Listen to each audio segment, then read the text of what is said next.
Conte et raconte, Pierrot Lapin.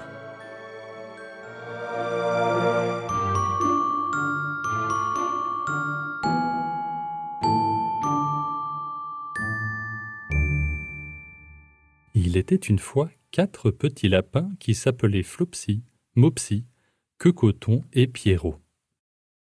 Ils vivaient avec leur mère dans un trou creusé dans le sable au pied d'un grand sapin. « Maintenant que vous avez grandi, leur dit un jour leur mère, vous pouvez aller dans les champs ou sur les chemins, mais surtout, gardez-vous de rentrer dans le jardin de Monsieur Gringoire. Votre malheureux père y est allé et a fini sa vie dans la casserole de Madame Gringoire. Je dois aller faire les courses, alors amusez-vous bien, mais surtout ne faites pas de bêtises. » Et Madame Lapin prit son panier, son parapluie, et s'en alla par les bois chez le boulanger, où elle acheta un gros pain noir et 5 petits pains aux groseilles. Flopsy, Mopsy et Quecoton, qui étaient de bons petits lapereaux, allèrent le long du chemin ramasser des mûres. Mais Pierrot, qui était très coquin, alla directement vers le jardin de Monsieur Gringoire et se glissa sous la porte. Il mangea d'abord de la laitue et quelques haricots verts, puis entama un rang de radis.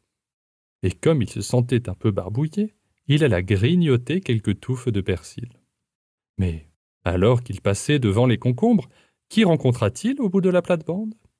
Je vous le donne en 1000, Monsieur Gringoire, évidemment. Monsieur Gringoire était à 4 pattes en train de planter des choux, mais il se releva d'un bond et se mit à courir derrière Pierrot, agitant son râteau en criant « Au voleur ! Au voleur !» Pierrot eut si peur qu'il s'enfuit dans la mauvaise direction, traversant tout le jardin en oubliant par où il était rentré. Il perdit une chaussure dans les choux et l'autre au milieu des pommes de terre. Après ça, il courut à 4 pattes encore plus vite. Il était sur le point de s'échapper lorsqu'il percuta le filet protégeant les groseilles. Les larges boutons de sa belle veste neuve bleue s'y emmêlèrent, empêchant Pierrot Lapin d'avancer. Il se crut perdu et commença à pleurer à chaudes larmes. Mais ses pleurs furent entendus par de gentils moineaux qui descendirent et s'approchèrent de lui, le suppliant de ne pas perdre courage. Monsieur Gringoire se rapprochait avec son râteau et commençait déjà à vouloir l'assommer. Mais à ce moment-là, Pierrot se démena si bien qu'il enleva sa veste et reprit sa course vers la cabane à outils. Il aperçut un arrosoir et se jeta dedans. Ceci aurait été une très bonne idée pour se cacher, si l'arrosoir n'avait pas été rempli d'eau. Il en sortit donc et se dissimula à la hâte derrière le tas de bûches. Monsieur Gringoire, ne voyant plus Pierrot Lapin, se mit à remuer toute la cabane sans dessus-dessous. La poussière remuée fit éternuer Pierrot. Atchou ! Monsieur Gringoire se précipita vers lui, cherchant à le bloquer en l'écrasant avec sa botte. Heureusement, Pierrot sauta très haut, passa par la fenêtre, renversa 3 pots de fleurs et il fut enfin sauf, hors de la cabane. Pendant que Pierrot Lapin reprenait son souffle en tremblotant de tous ses membres, Monsieur Gringoire pensait qu'il s'était enfui. Il retourna donc à ses plates-bandes. Mais Pierrot Lapin était bien caché et ne savait pas par où sortir du jardin. Après avoir attendu un long moment, il se faufila en dehors de sa cachette, marchant pas à pas sur la pointe des pattes, très doucement et regardant attentivement à gauche, puis à droite. Il trouva une porte dans un mur, mais elle était fermée et même un petit lapin comme lui ne pouvait pas passer en dessous. Une vieille souris n'arrêtait pas de passer sous la pierre du seuil de la porte et emportait des pois et des haricots vers la forêt où devait sans doute habiter sa famille. Pierrot lui demanda le chemin de la porte la plus proche, mais elle avait un pois tellement gros dans la bouche qu'elle ne put répondre que « Bafoui, bafoui !» Elle secoua la tête vers lui et Pierrot, ne sachant que faire, se mit à pleurer. Reprenant courage, il entreprit de traverser le jardin, ce qui n'était pas si facile car il avait la forme d'un labyrinthe pour un petit lapin. Après avoir erré de longues minutes, il arriva à l'étang où Monsieur Gringoire remplissait ses seaux. Un chat blanc était en train de surveiller les poissons rouges. Il était assis et complètement figé. Seule sa queue remuait de temps à autre tel un métronome prouvant qu'il était bien vivant. Pierrot se dit qu'il fallait mieux passer son chemin et ne pas lui parler.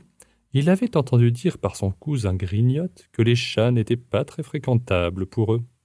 Il revint alors à la cabane à outils. Mais en chemin, il entendit soudain un bruit sous les buissons. Mais comme il ne voyait rien, il monta sur une brouette posée à côté et regarda autour de lui la truffe au vent.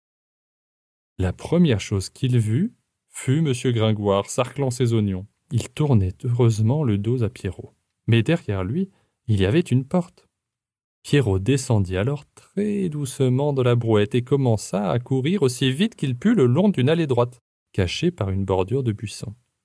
M. Gringoire l'aperçut malgré tout, et au moment où il s'approchait, Pierrot ne perdit pas courage. Il plongea sous la porte du jardin. Enfin, il put entrer dans la forêt, sain et sauf. Il courut sans se retourner jusqu'à ce qu'il arrive au terrier familial sous le grand sapin. Il était si fatigué qu'il s'effondra sur le beau sable doux du foyer et s'endormit immédiatement. Sa mère, qui était en train de cuisiner, se demanda bien ce qu'il avait fait de ses habits. C'était la deuxième veste et la deuxième paire de chaussures que Pierrot perdait. Elle n'était pas perdue pour tout le monde, car en effet, M. Gringoire pendit la veste et les chaussures à un bâton et en fit un épouvantail pour éloigner les corbeaux. Lorsque Pierrot Lapin se réveilla, c'était presque le soir. Sa mère n'eut pas besoin de le questionner, ayant vu un peu plus tôt dans la journée un épouvantail portant justement la veste de son petit Lapereau. Alors toute la famille se mit à table. Madame Lapin, Flopsy, Mopsy, Cocoton et Pierrot. Ils dégustèrent les délicieux pains aux groseilles que Madame Lapin avait achetés un peu plus tôt dans la journée, et tous se régalèrent avec les bonnes carottes et le persil que le petit malin avait chapardé lors de son escapade.